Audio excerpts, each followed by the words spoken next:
افسران کی قحط ہو گئی کہ یہ 11واں دفعہ کسی آدمی کو آپ سیکٹری کے لیے ایکسٹینشن دے رہے ہیں اور کروڑوں روپے تنخواہوں کی مد میں لے جا چکا ہے۔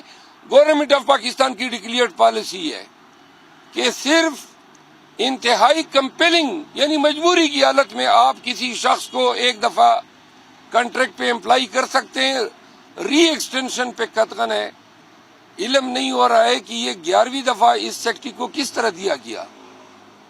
اسی طرح سیکٹری ایڈمن جو کوئی ڈی ایم جی افسر ہے وہ حضرت بیٹھے ہوئے ہیں، تو لہذا سب سے پہلا انکاؤنٹر جو ہوا وہ بھی ایسے لوگوں سے ہوا جو قانون سازی کر رہے ہیں، خود قانون کے منافی یہ اپنے مناصب پہ بیٹھے ہوئے ہیں۔ سر، رات شہباز شریف نے کہا ہے کہ اگر آزاد امیدوار حکومت بناتے ہیں، ان کے نمبر پورے ہیں تو ہم ان کو ایوان میں ویلکم بھی کریں گے اور مبارکباد بھی دیں گے اور ہمیں خوشی ہوگی۔ ہمارے نمبر تو پورے ہیں، بس یہ جو انہوں نے فارم 47 میں جیل سازی کر کے ہمارے نمبر چھینے ہیں یہ ہمیں واپس کر دیں۔ اگر تھوڑی سی شرم و حیا ہے اس شہباز شریف کی آنکھوں میں اور رتی بر ضمیر ہے تو اس کو شرم آنی چاہیے ایک ایسے نشست پہ بیٹھنے سے جو اس کا حق ہی نہیں بنتا ہے۔ ان کو علم ہے نواز شریف اپنی سیٹ لاہور کی ہارا ہوا ہے، مریم نواز جو نامینیٹ ہو گئی ہے وزیر اعلیٰ پنجاب وہ اپنی سیٹ ہاری ہوئی ہے، آوا بگڑا ہوا ہے۔ 80 نیشنل اسمبلی کی سیٹیں انہوں نے چوری کی ہیں، اور وہ بھی پہلے فارم 45 پرانے زمانے میں یا اس الیکشن سے قبل فارم 45 جو تھا وہ ٹیمپر ہوا کرتا تھا۔ اب اس دفعہ یہ کیوں نہیں ہوا؟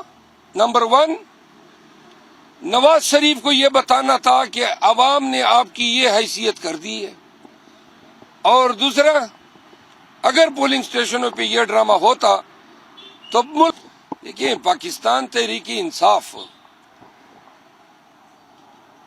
اوورسیز کے بل بوتے پہ ریمیٹنسز کی مد میں اس ملک کو ان معاشی بدتری سے نکال سکتی ہے۔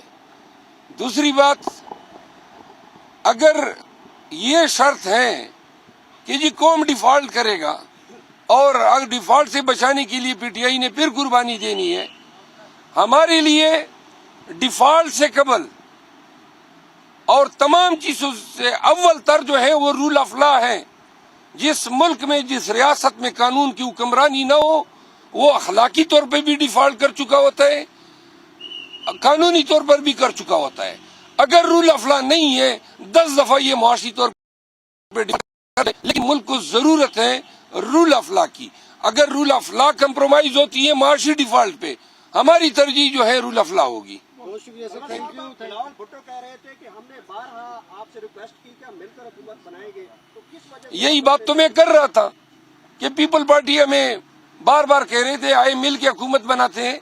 ہم پاکستانیوں کو بتانا چاہتے ہیں ہماری کوئی خواہش نہیں ہے ایسے لوگوں کے ساتھ حکومت بنانے پہ جو خود مینڈیٹ چوری کر چکے ہیں، تو لہذا پلیز ذرا تھوڑی سی یہ توجہ دیں۔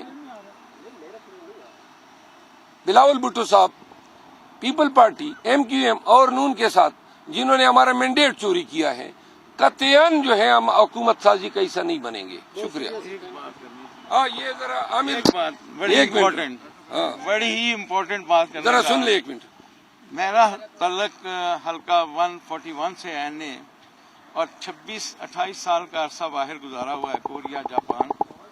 میں گارنٹی کرتا ہوں کہ اگر یہ عمران خان صاحب کو لے آئیں، IMF کا قرضہ نہ اترے تو مجھے کسی بھی چونک پہ لٹکا کے پھانسی دے دیں، اور انشاءاللہ میرے پاس ایسے ویژن ہیں، آئیڈیا ہیں۔